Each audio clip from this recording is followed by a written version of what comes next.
महाराजांनी दुसऱ्या चरणामध्ये करिता बरोबरी दुरावसे दुरी भवाचे करी भावसे सांगितलं. बरोबरी करू नका. आहे त्या ठिकाणी जगाचे मालकाचं नामचिंतन करा, त्याला आपलंसं करा. त्याला जोपर्यंत माणूस आपलंसं करणार नाही तोपर्यंत त्याची कृपा आपल्यावर होणार नाही. बघा, देव सखा जरी विश्वावघे कृपा करी. जर देव आपला सखा झाला ना तर विश्वावघे कृपा करत असतो महाराज. म्हणून त्याला आपला सखा बनवा. जगामध्ये आपले किती सखा आहेत, किती मित्र आहेत याला महत्व नाही.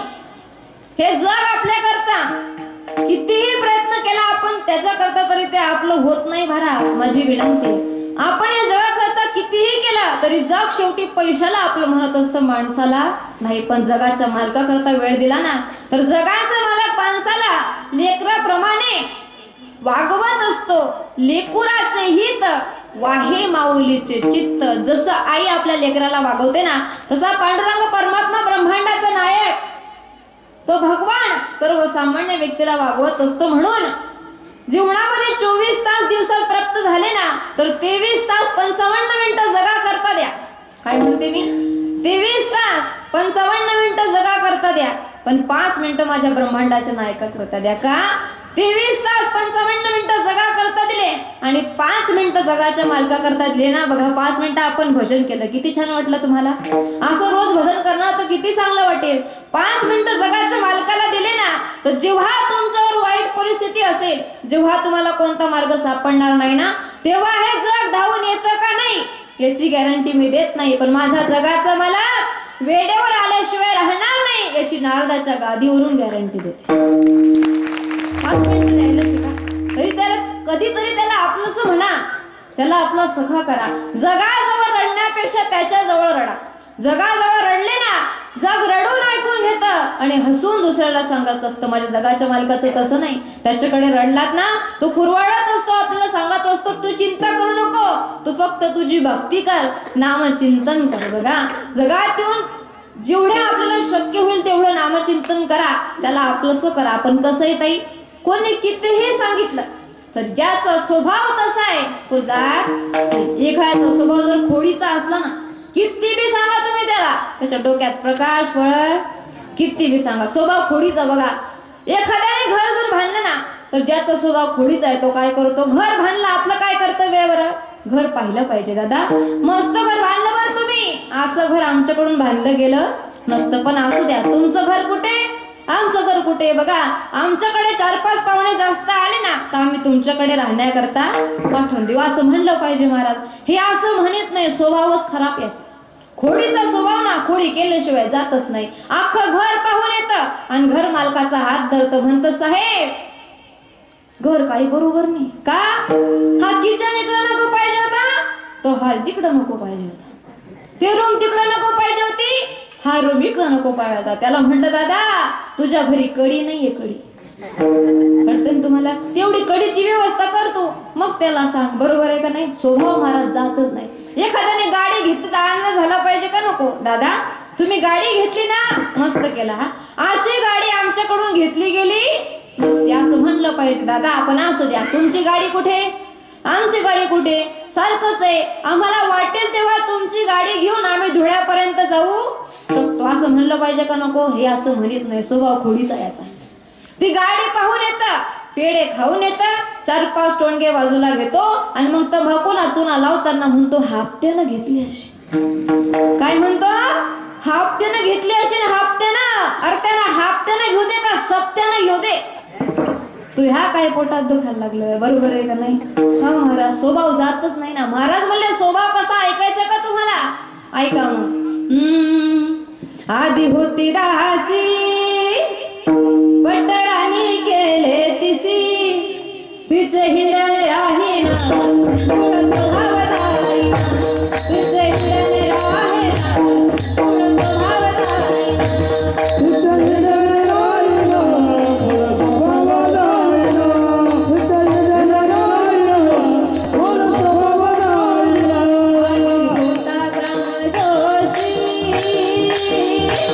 आधी होता ग्राम जोशी, राजपदा दिले त्यासी, राजपदा दिले त्यासी, 7 पंचांग राहिला.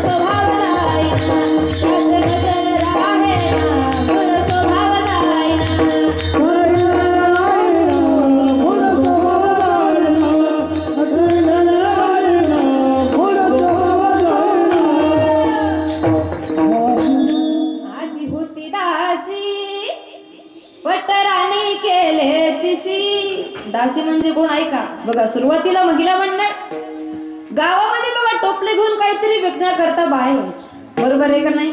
ते गल्लोगल्ली फिरायच्या आणि फिरत असताना म्हणायचं सुया घ्या, एक म्हणायचं दात मणी घ्या, म्हणायचं का नको?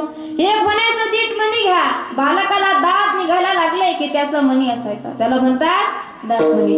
दृष्ट झाली की दीट मणी. सुवासिनी बाईला म्हणायच्या कुंकू घ्या, कोणी काळा मणी घ्या असं म्हणायचं. म्हणून दाखवू तुम्हाला, म्हणून दाखवायचं का? म्हणायचं हो, 4 वेळ लागतील त्याच्या. बरं ठीक आहे, तुम्ही होच म्हणताय तर म्हणते बघा. गल्लीमधून फिरण्याकरता टोपले घेऊन ती बाई यायची, मग ती म्हणायची सुया घ्या, मणी घ्या, दाताचं दातवण घ्या कोणी, दाताचं दातवण घ्या कोणी, कुंकू घ्या कोणी काळा मणी, कुंकू घ्या कोणी काळा मणी, कुंकू घ्या कोणी काळा मणी, कुंकू घ्या कोणी काळा मणी, दाताचं दातवण घ्या कोणी, कुंकू घ्या कोणी काळा मणी, दाताचं दातवण घ्या कोणी, कुंकू घ्या कोणी काळा मणी, दाताचं दातवण घ्या कोणी,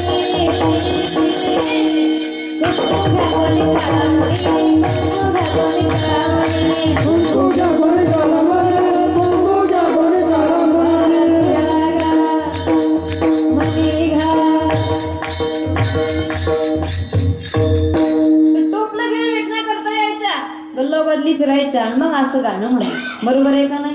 हो, गाणं म्हणायचं. असं गाणं म्हणताना ते विकणाऱ्या बाईला एका राजाने पाहिलं. कोणी पाहिलं? राजाने. राजाने पाहिलं. राजाने त्याला सांगितलं म्हणे मी तुम्हारी बिना जी नाही सकता, मी लग्न करेन तुझ्याशीच करेल. झालं त्याचं लग्न. आता ती विकणारी फिरणारी, तिचा स्वभाव काही जात नव्हता. महाराज राजाची राणी झाली तरी 4-5 गल्ल्या फिरल्याशिवाय तिला जेवण पचायचं नाही. ती फिरणारी महाराज बघा. मग लग्न झाल्याच्या नंतर 4-5 महिन्यांनी ती गल्ली बदलून फिरण्याकरता गेली. रोज पुढच्या गल्लीत जायची, आता मागच्या गल्लीत फिरण्याकरता गेली. आणि जशी फिरण्याकरता गेली त्या बायकांनी तिला थांबवलं. म्हणे थांब, काय गं तुझं भाग्य उजाळलं म्हणे. कुठे सुया विकायची, दातमणी विकायची, काड्या पोतीतले मणी विकायची आणि राजाने तुला राणी केली. काही तुझं भाग्य उजाळलं माय म्हणे. घे ना माय म्हणे एखादं नाव. असं कोण म्हणे? तिकडचं महिला मंडळ, इकडचं नाही. हा, घे ना माय म्हणे एखादं नाव. ती म्हणे नाव घेऊ. तिने नाव घ्यायला सुरुवात केली. महाराज डोक्यावर पदर घेतला आणि मग ती म्हणते माय चांदीचा हत्ती, त्याले सोन्याचे पाय. काय म्हणते ती?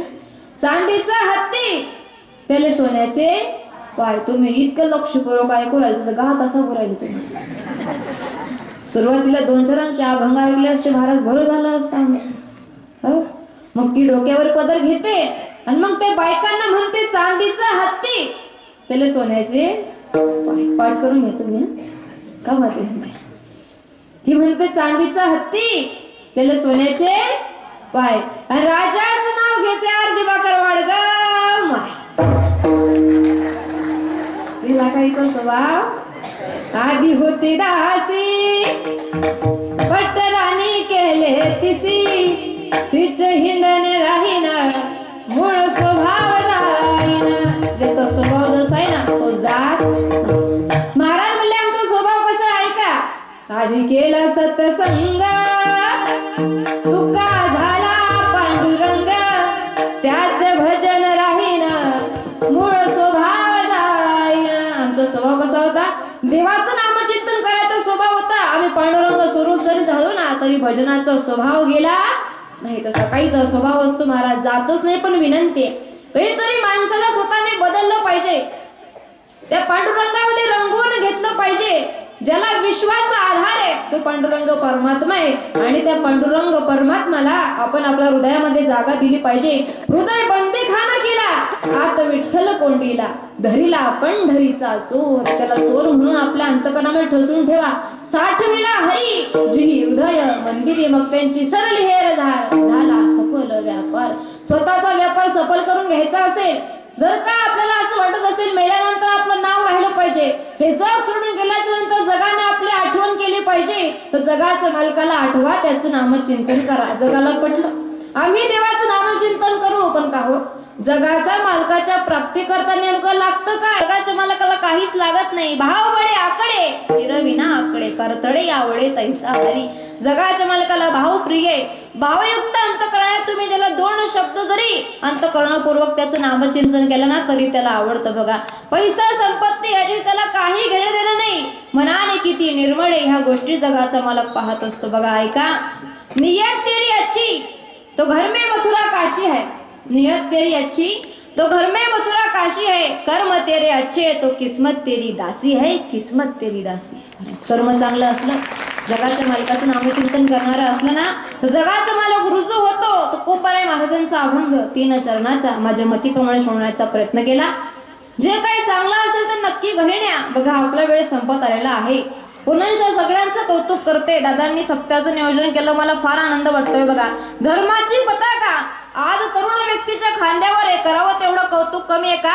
कारण आज संकट माणसावर नाहीये. आपण सर्वसाधारणपणे विचार करायचा प्रयत्न केला ना ताई दादा, आज संकट माणसावर नाहीये. आज संकट कोणत्या जातीवर नाहीये. आज संकट असेल धर्मावर आहे. कशावर आहे? धर्मावर आहे. या सप्त्याचं नियोजन केलं म्हणजे काय केलं? धर्मो रक्षती रक्षतः.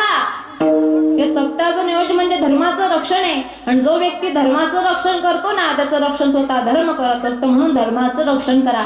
धर्माचे पालन करणे पाखंड खंडन. देवाचा अवतार धर्म रक्षावया अवतार घेसी आणि संतांचा अवतार धर्माचे पालन करणे पाखंड खंडन. बघा देव अवतार घेतील, संत अवतार घेतीलच, पण आपलं कर्तव्य आपल्या धर्माचं रक्षण करा. का?